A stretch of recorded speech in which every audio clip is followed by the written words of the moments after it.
SPACEMASTER X-7, the Atari 2600 game based on the movie SPACEMASTER X-7, the movie that none of us ever heard about, and also a movie that really has absolutely nothing to do with this video game.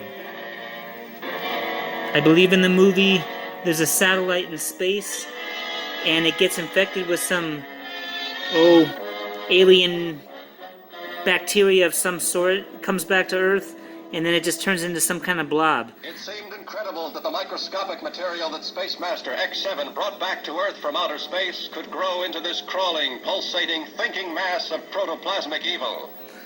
Yes, nothing to do with our SPACEMASTER X for Atari 2600.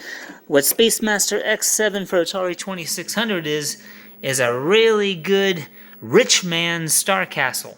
I'm not going to call it a poor man's Star Castle, because if it's like Star Castle, it's not some cheap copy. It's a very good game.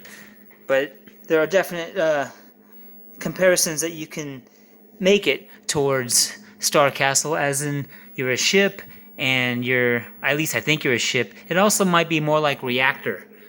You might even call this Reactor 2, or you could call it Star Castle 2. Hell, it even reminds me a little bit of Flash Gordon for some reason, I think just because of the icons on the bottom of the screen keeping control. But I like X-Master 7, and it's got some really clean graphics. And the first couple levels are really easy, but believe me, around 40,000-50,000, you'll get your challenge. In SPACEMASTer X-7, you gotta attack this enemy in the middle of this shield to make things simple. There's probably a better story, and you've got a good amount of lives to start with, and they're kept track of on the bottom left hand of the screen. And when you beat another level, they add another dot down there, and that kind of lets you know that, ooh, you beat that another level.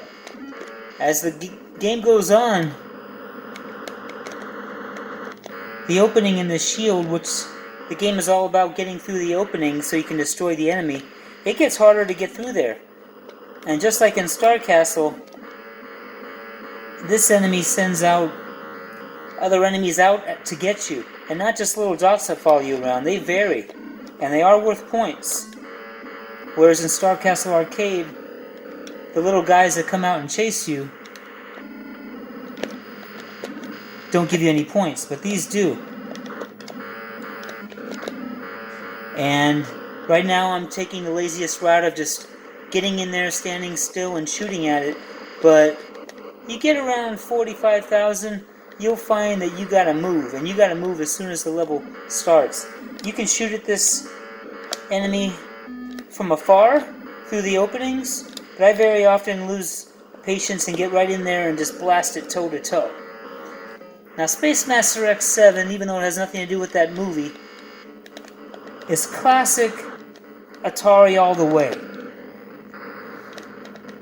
Very oh, see what happens when you get lazy? Oh, and there's more of a snake-like enemy that is really worth more. And extra lives can be achieved. I don't have the instructions, but you don't really need them to play SPACEMASTer X-7. But I swear killing that snake thing gave me a boost of some sort. And if you're not sure by the score, it made such a cool Atari sound, it's gotta mean something. Oh! SPACEMASTer X-7 is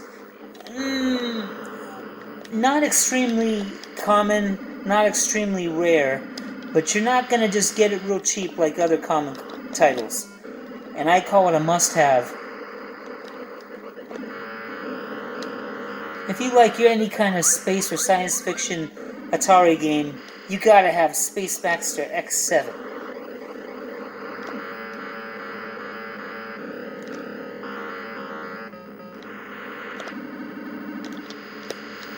And there's no debating that. Because when it comes to debating, I'm the master. I'm the master debater.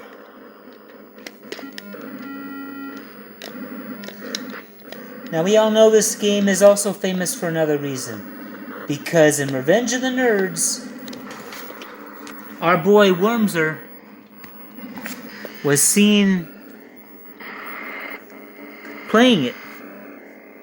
Like a good nerd does. And yep, he's playing SPACEMASTER X-7. Look at that awesome screen when the game ends. Now look at this, the game ended. I'm not moving my joystick, I assure you. This is actually the computer giving you like a demo screen at the level you were at, moving on its own, which would take certain memory and programming. What is this? What sorcery is this?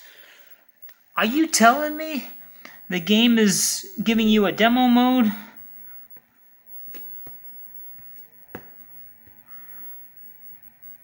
That's impressive. I am calm. What sorcery is this? Yes, what sorcery is this? I'm telling you. Game is controlling itself? Giving you a demo mode that takes... I mean, this is a little bit advanced for an Atari 2600 game.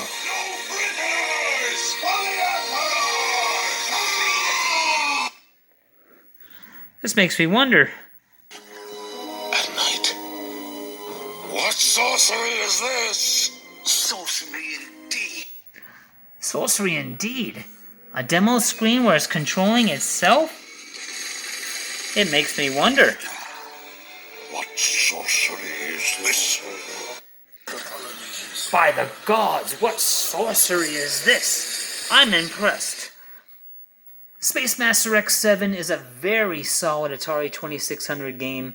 I had written it off as maybe it takes too long to get to the challenge before, but no, I've been playing it the last half hour and it's been kicking my butt. It's a solid futuristic Atari game. I think it's in space, but if you want to say it's something like Reactor and you're something more to do with electrical computers and the insides, that's fine. You can call it what it is. But I'm impressed. SPACEMASTER X-7, big thumbs up. Have a good night.